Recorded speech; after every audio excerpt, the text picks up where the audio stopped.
देश के आर्मी के साथ ये भावनात्मक खेल खेला है मोदी की सरकार। इस अग्निपथ में उनका जो इंफ्रास्ट्रक्चर भी तैयार नहीं रहेगा, लेकिन जो 4 साल नौकरी करके आएंगे और फिर वो नौकरी की तलाश में जाएंगे, ये तो बेहद दुर्भाग्यपूर्ण। ये बीके सिंह 6 महीना के लिए कोर्ट गए थे, 6 महीना के लिए नौकरी करने के लिए कोर्ट गए थे, और हिंदुस्तान के इतिहास में पहली दफा आर्मी प्रमुख को राजनीतिकरण किया गया, उनको सरकार में मंत्री बनाया गया, और वो बीके सिंह आज पाठ पढ़ा रहे हैं। जीएसटी में आज तक इनके काउंसिल में सुधार की प्रक्रिया जारी है। भारत सरकार के रक्षा मंत्रालय द्वारा 14 जून को यह घोषणा की गई कि अग्निपथ के तहत कम अवधि के लिए सेना में नियुक्ति की एक योजना है अग्निपथ, उसको लाई जाएगी।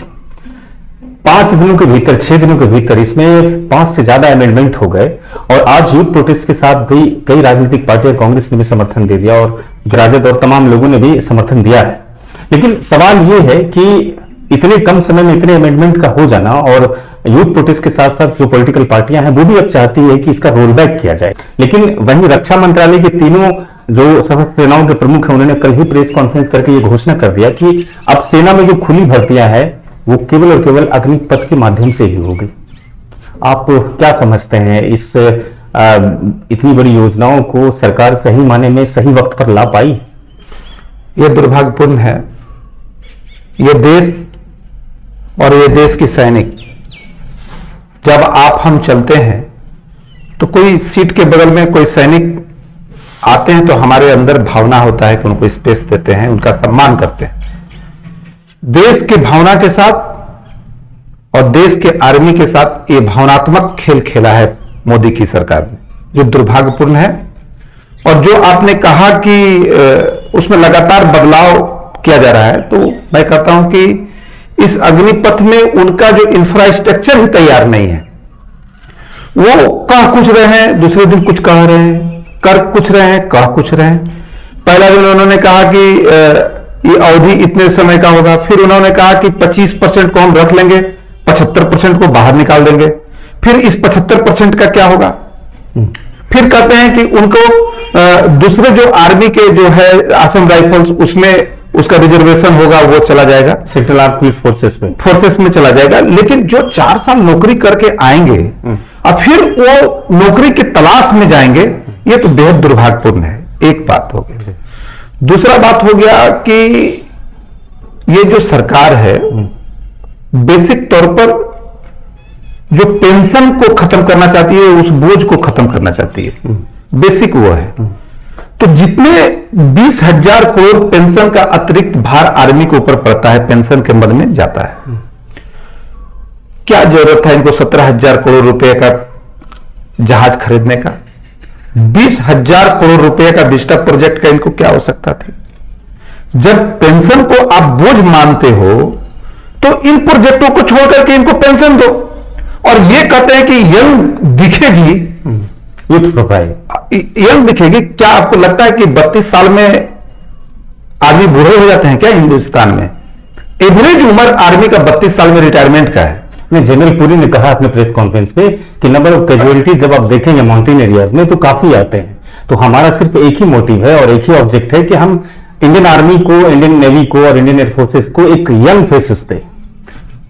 आप तो ये समझे कि 17 साल में हमारे जवान जाते हैं फौज के अंदर जी, और वो 30 साल 32 साल में 17 बार सेवा देने के बाद वो बाहर आ जाते हैं। तो आपसे मैं पूछना चाहता हूं, देश जानते हैं इसको, देश के लोग जानते हैं कि क्या 32 सालों में क्या वो ओल्ड हो गए? एक बात हो गया।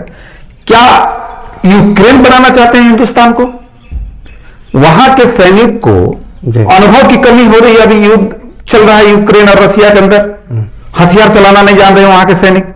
लेकिन सरकार तो कहती है विपिन जी कि इसमें जो विपक्षी राजनीतिक पार्टियां हैं वही हिंसा को भड़का रही, युवाओं को दिग्भ्रमित कर रही है। ये तो दुर्भाग्यपूर्ण है कि ये सवाल चाहे मीडिया के लोग हों या सरकार हो, वो विपक्ष पर लगा देता है आरोप लगाना।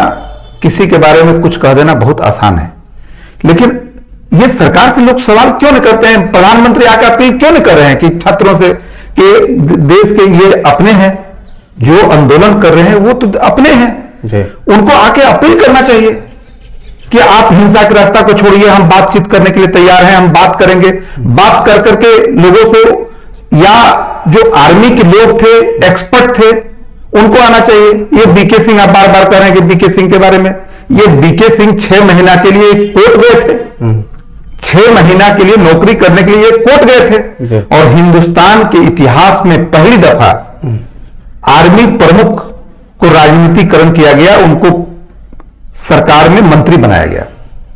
इससे पहले आप कभी नहीं देखे होइएगा कि सरकार के अंदर आर्मी के प्रमुख कभी मिनिस्टर बने, और वो बीके सिंह आज पाठ पढ़ा रहे हैं।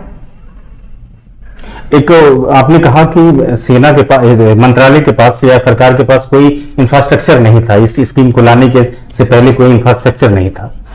लेकिन जो मैंने कल इंटरव्यू देखा है, प्रेस कॉन्फ्रेंस देखा है, उसमें सेना के जनरल इस बात को कहते हैं कि ये प्रोजेक्ट तो 1989 का है। उसी समय से ये तैयारियां चल रही थी कि हम कैसे इंडियन आर्मी और जो सेना के अलग अलग जो प्लेटफॉर्म्स है उसको यूथ भेजते, और साथ में जो एक बहुत बड़ा जो पेंशन और भत्ता पर जाता है, वेतन पर जाता है, जो लगभग 54% चला जाता है रक्षा बजट का, उसको कम लोड करें। दूसरी चीज, भाजपा के जो नेता हैं बड़े बड़े सोशल मीडिया पर पोस्ट भी टांग रहे हैं कि कौशल प्रमाण पत्र उसे मिलेगा, तो सेंट्रल आर्म फोर्सेस में, असम राइफल्स में और दूसरी जगह में जाने के लिए उसको 10% की छूट भी दी जाएगी, उम्र सीमा में वृद्धि की जाएगी। तो सरकार तो फायदे गिनाते हैं। टूर ऑफ ड्यूटी की बात कर रहे हैं जी। मेरा मानना यह है कि यह सरकार की बातों पे आप कितना भरोसा करते हैं। ये 14 में 1 पेंशन ऑन रैंक की बात करने वाली सरकार है जी। बहुत बड़ा भूतपूर्व सैनिकों का यह सम्मेलन मोदी की सरकार, मोदी जी किए थे प्रधानमंत्री बनने से पहले। 1 पेंशन 1 रैंक का क्या हुआ, वो क्या था जी। इन्होंने जीएसटी लाया, नोटबंदी लाया, जीएसटी में आज तक इनके काउंसिल में सुधार की प्रक्रिया जारी है। बिल्कुल निरंतर जब भी काउंसिल हुआ है उसमें एक बदलाव हुआ है, वो भी उनकी तैयारी नहीं थी। ये फिर कृषि बिल लेके आए, वो भी 1 साल तक वो आंदोलन चलते रहा, और उसमें भी इन्होंने कहा कि अफगानिस्तानी है, पाकिस्तानी है, यह है वह है, फिर जाकर के बोले भूल हो गई हमको समझाने में, और वो उस बिल को इन्होंने वापस ले लिया। भूमि अधिग्रहण बिल लाया, उसको इन्होंने फिर वापस लिया। फिर इन्होंने अग्नि को लाया, अग्निवीर कहा। ये भावनात्मक इशू लाते हैं, देश को उबाल पर लाते हैं, इनको कोई लेना देना नहीं है। ये पेंशन की बात करते हैं कि भार पड़ रहा है। अब क्या जरूरत था विस्टा प्रोजेक्ट का आज की तारीख में, जब आपका अर्थव्यवस्था चरमरा चुका है। और ये हमेशा डाइवर्सन और पॉलिटिक्स करते हैं। इशू देश के अंदर क्या है, उसको कैसे डाइवर्ट किया जाए, कैसे जनता को उससे बरगलाया जाए, उसके नजर को हटाया जाए, और फिर दूसरा एक मामला को लेके आते हैं। बात होगा रक्षा मंत्री का, तो उस पर वित्त मंत्री बात करेंगे, उसका जवाब देंगे। वित्त मंत्री का बात होगा तो रक्षा मंत्री बात देंगे, रक्षा मंत्री का होगा कृषि मंत्री देंगे। इनके पास कोई पॉलिसी नहीं है, इनके पास कुछ नहीं है। ये छात्रों के, नौजवानों के भविष्य के साथ खिलवाड़ कर। मोदी सरकार ने घोषणा इसी महीने में किया है कि हम लगभग 10 लाख से भी अधिक रोजगार सृजित करेंगे, जिसमें 46,000 भर्तियां ओपन तौर पर इन तीनों फॉर्मेट्स पर होना है। सरकार इसके फायदे गिनाती है कि 23-24 साल में लड़के 20 लाख और 12 लाख के करीब अपनी पूंजी कैपिटल लेकर के उतरेंगे, चाहे तो दूसरे रोजगार में जा सकते हैं, बैंक भी उन्हें वित्तीय सहायता ऋण देगी, जिसके आधार पर वो दूसरा रोजगार भी कर सकते हैं। अनगिनत फायदे गिना रहे हैं भारतीय जनता पार्टी के नेता। लेकिन एक तरफ जो युवा हैं, जो सेना की तैयारी करते हैं, उनका कहना है कि जिस उम्र में हम रिटायरमेंट होंगे उसी उम्र में हमारी शादी होनी है। रिटायरमेंट के बाद कौन लड़की मुझे देगा, ये कहकर कि मैं सेना से सेवानिवृत्त। ऐसा है, आप सम्मानित बड़े पत्रकार हैं, हम जिस पृष्ठभूमि से आते हैं जी। मेरे पूरे परिवार सुरक्षा में लगे हुए हैं। मेरे चाचा रिटायर करके आए डिफेंस में एयरफोर्स से। मेरा भाई बीएसएफ में है। मेरे जो इकलौती बहन है उनका शादी हम लोगों ने, मेरे जो बहनोई हैं वो एयरफोर्स के अधिकारी हैं जी। मतलब आप मेरे परिवार को देखेंगे तो सारे लोग फौज में हैं।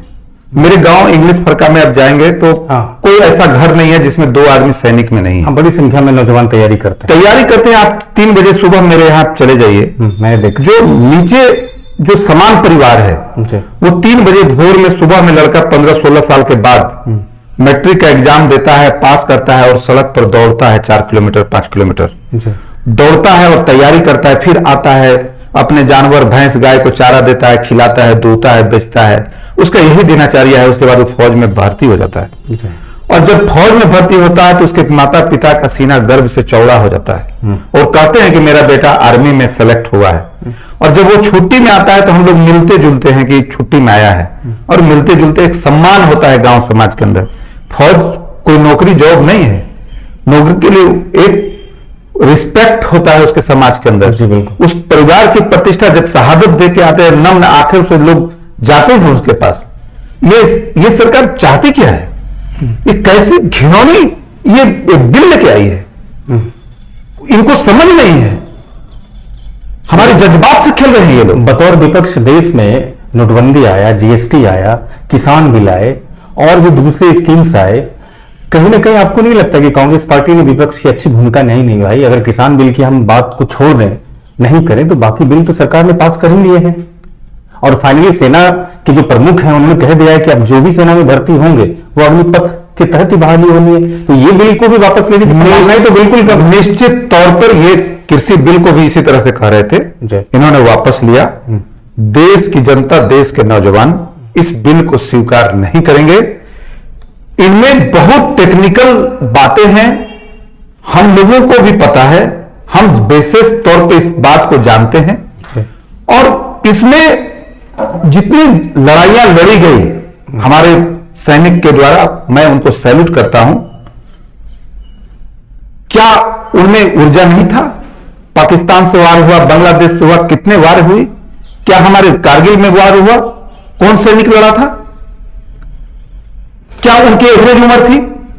क्या 3 साल के नौकरी के बाद जो सैनिक को हम बाहर करेंगे और यंग दिखाएंगे, क्या उनके पास लड़ने की अनुभव होगी? अग्निपथ का जो इंफ्रास्ट्रक्चर है वो कारगिल जो फाइट रहा है, कारगिल कमेटी का रिव्यू है, श्रीलंकन फाइट के बाद ही ये निर्णय लिया गया है। तमाम सेना के अध्यक्षों ने इस पर रिसर्च बिल्कुल नहीं जी। 1 नेशन 1 टैक्स की हम लोग बात किए थे, जीएसटी आया था, वो भी ये कह रहे थे कि पहले इस पर चर्चा चली थी पिछली की सरकार में, तो उस समय 1 नेशन 1 टैक्स की बात क्या था? आज 1 नेशन 1 टैक्स क्या? 2 स्लैब में आप जीएसटी देते हैं। मैन्युफैक्चरिंग पर उस समय बात थी, डीजल पेट्रोल को उसके अंदर, आज भी डीजल पेट्रोल वैट पे है और सारा मैन्युफैक्चरिंग वो जीएसटी के अंदर आता है। आप डीजल पेट्रोल को वैट से क्यों ले रहे हो? आप उसको जीएसटी के अंदर में डीजल पेट्रोल को लाओ, आपको आधा से ज्यादा काम आपको लगे, उसका दाम में कमी आ जाएगी। आप एक ही देश में, एक ही मुल्क में आप इस तरह के क्यों बात करते हो? आप अग्निपथ के बारे में कांग्रेस, बतौर कांग्रेस क्या सोचती है?